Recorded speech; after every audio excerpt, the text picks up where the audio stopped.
नमस्कार शिक्षक साथियों। लोक शिक्षण संचालनालय मध्य प्रदेश भोपाल से अभी अभी एक नया अपडेट आदेश प्राप्त हुआ है, जिसमें कुछ समय पहले ट्रांसफ़रों को लेकर एक सूचना प्राप्त हुई थी कि 20 अगस्त के बाद ट्रांसफ़र होंगे, परंतु आज 23 अगस्त को एक नया आदेश प्राप्त हुआ है कि अतिरिक्त शिक्षकों का समायोजन करने की तैयारी हो चुकी है। आइए हम सब समझते हैं क्या आदेश प्राप्त हुआ है भोपाल से।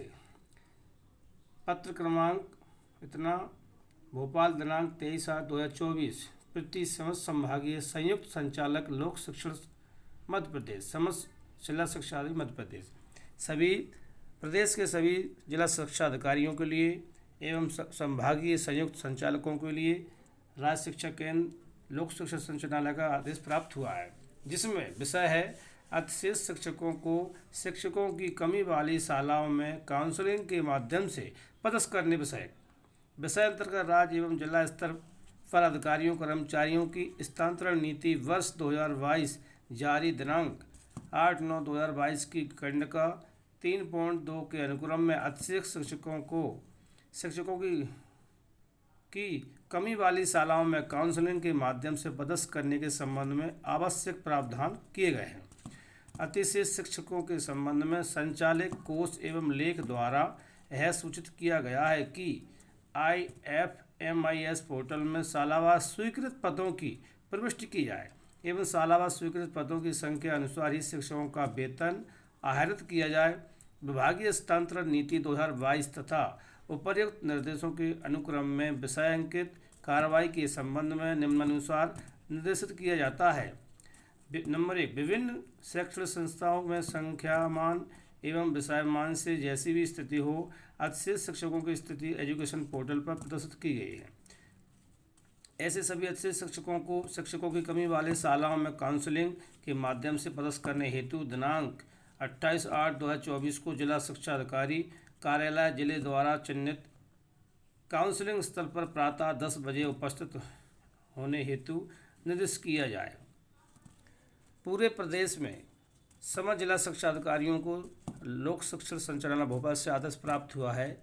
28 अगस्त को सभी जिला शिक्षा अधिकारी अपने अपने जिलों में अतिरिक्त शिक्षकों को निश्चित स्थान पर बुलाकर उनकी काउंसलिंग करें और कमी शिक्षक वाले इस विद्यालयों पर शिक्षकों को शीघ्र भेजें। दूसरा पॉइंट है, जिलों में वर्ग 3 श्रेणी के समस्त रिक्त पदों की सूची को प्रमाणित करने के उपरांत काउंसलिंग स्थल कार्यालयीन सूचना पटल पर चस्पा किए जाएं, ताकि समस्त अतिरिक्त शिक्षक उस सूची का भली भांति अवलोकन कर सकें।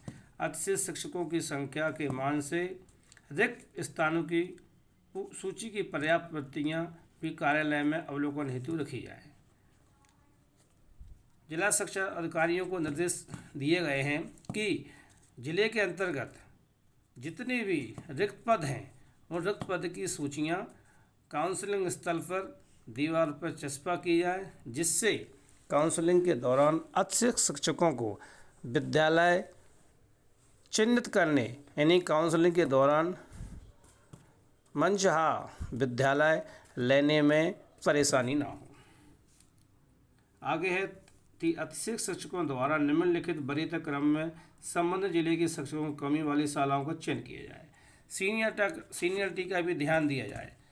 इसमें आदेश प्राप्त है जिला शिक्षा अधिकारियों जी को कि जिले के अंदर आप काउंसलिंग करें, उसमें वरीयता क्रम के हिसाब से सीनियरिटी के हिसाब से शिक्षकों को शाला आवंटित करने में वरीयता दी है। नंबर 1, संबंधित अतिरिक्त शिक्षक जिस शाला में पदस्थ है उस शाला में यदि श्रेणी 3 का पद रिक्त है तो उस रिक्त पद के चयन हेतु उसी विद्यालय में पदस्थ शिक्षक को प्रथम वरीयता दी जाए। उक्त शाला में यदि 1 से अधिक अतिरिक्त शिक्षक पदस्थ है एवं अतिरिक्त शिक्षकों की संख्या के मान से शाला में रिक्त पद कम है, तो ऐसी स्थिति में वरिष्ठ शिक्षक ग्रेडेशन अनुसार द्वारा उसी शाला के रिक्त पद पर पदस्थापना हेतु वरिष्ठता सूची के क्रम में शाला का चयन किया जाए। इस बिंदु का उल्लेख यह है कि यदि शाला में कोई शिक्षक सीनियर है और उसी शाला में कोई पद रिक्त है तो उसको उसी जगह पर वरीयता क्रम में पदस्थापना होगी, हो सकती है।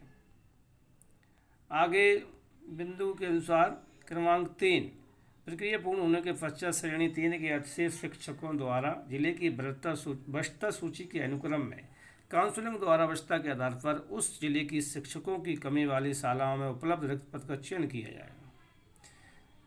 किसी शिक्षक साथी को जिले की वरिष्ठता सूची में उसका जो नाम है और काउंसलिंग द्वारा वरिष्ठता के आधार पर उस जिले की कमी की वाली शालाओं में जो उपलब्ध पद हैं उस पर उनको चयन किया जाएगा। बिंदु क्रमांक 4, अतिरिक्त शिक्षकों की जिलावार सूची सहायक शिक्षक एवं प्राथमिक शिक्षक की पृथक पृथक गूगल शीट में शेयर की जाए।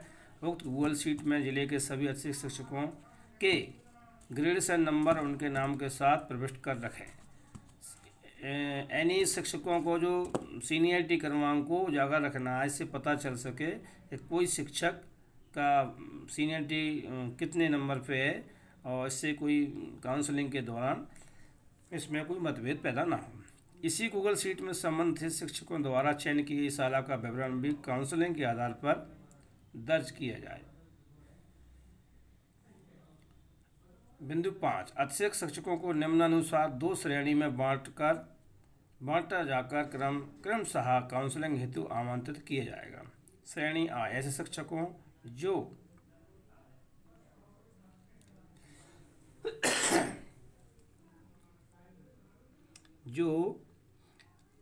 उच्चतर माध्यमिक अथवा इंटरमीडिएट परीक्षा गणित विज्ञान कृषि विषय से उत्तीर्ण हैं एवं प्रयोगशाला शिक्षक विज्ञान के पद की पात्रता रखते हैं। श्रेणी बा, उपरोक्त श्रेणी आ के शिक्षकों को छोड़कर शेष शिक्षक। नंबर 6, बिंदु क्रमांक 6 है, सर्वप्रथम श्रेणी आ के ऐसे अतिरिक्त शिक्षक जिनकी स्वयं की शाला में पद रिक्त है।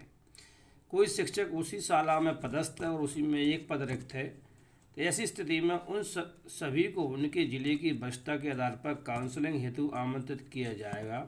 ऐसे शिक्षक स्वेच्छा अनुसार जिले में प्रयोगशाला शिक्षक सहायक विज्ञान के रिक्त पद पर अथवा अन्य रिक्त पदों में से शाला का चयन कर सकेंगे। तत्पश्चात श्रेणी आ के शिक्षक उसी प्रकार के रिक्त पद में से शाला का चयन करेंगे जिस संबंध जिला शिक्षा अधिकारी संबंध उनकी शैक्षणिक योग्यता का परीक्षण करेंगे। यानी जिला शिक्षा अधिकारी महोदय सभी शिक्षकों की योग्यता का निरीक्षण करेंगे, यानी उनकी योग्यता का परीक्षण करेंगे कि क्या एजुकेशन है, पद अनुसार योग्यता है या नहीं।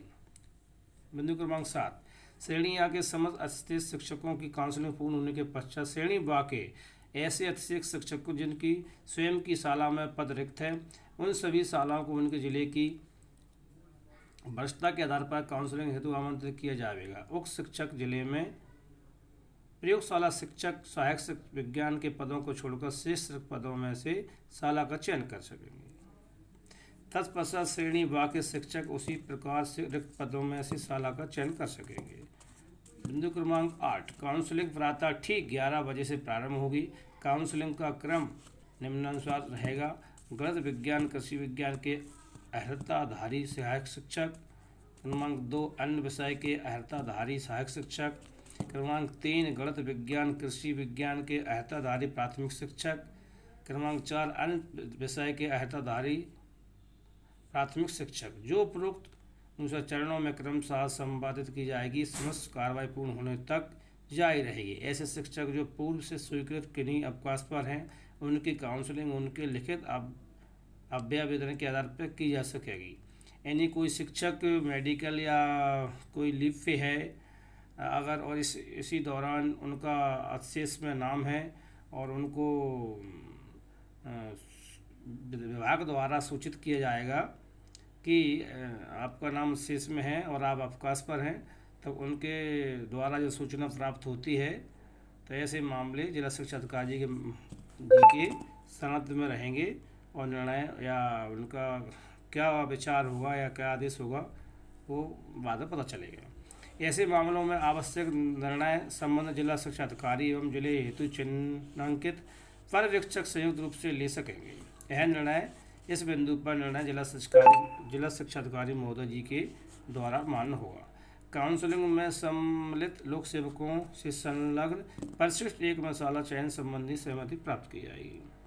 क्रमांक 9, प्रत्येक जिले में काउंसलिंग प्रक्रिया के पर्यवेक्षण, अनुवीक्षण तथा समन्वय हेतु एक अधिकारी काउंसलिंग के प्रारंभ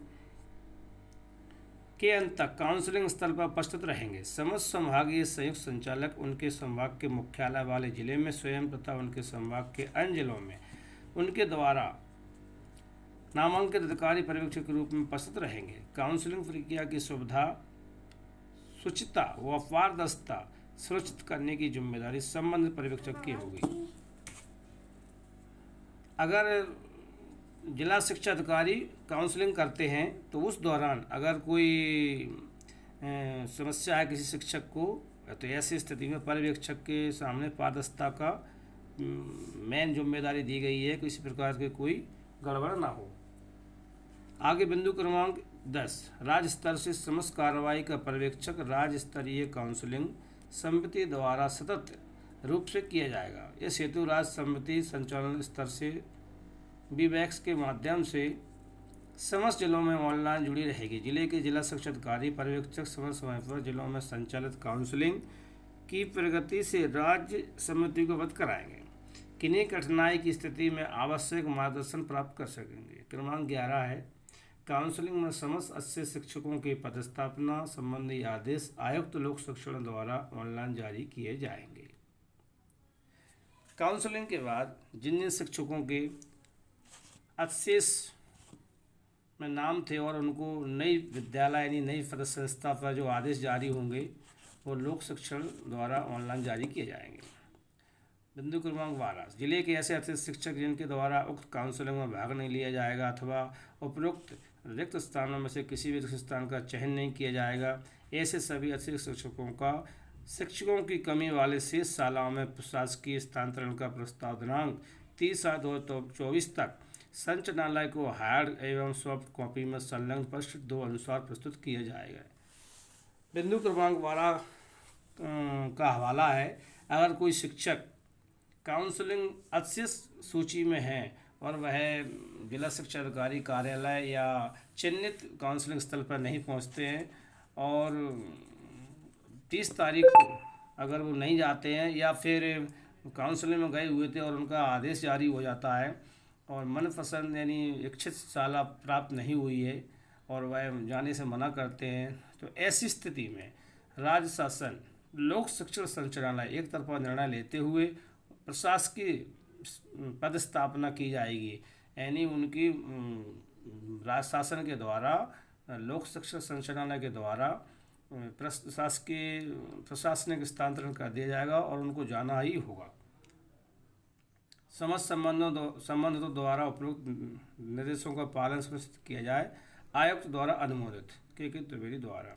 सभी शिक्षक साथियों ध्यान दें, यह महत्वपूर्ण लेटेस्ट आदेश है और जिन जिन शिक्षक साथियों के अवशेष में नाम है उनके लिए यह सूचना महत्वपूर्ण है।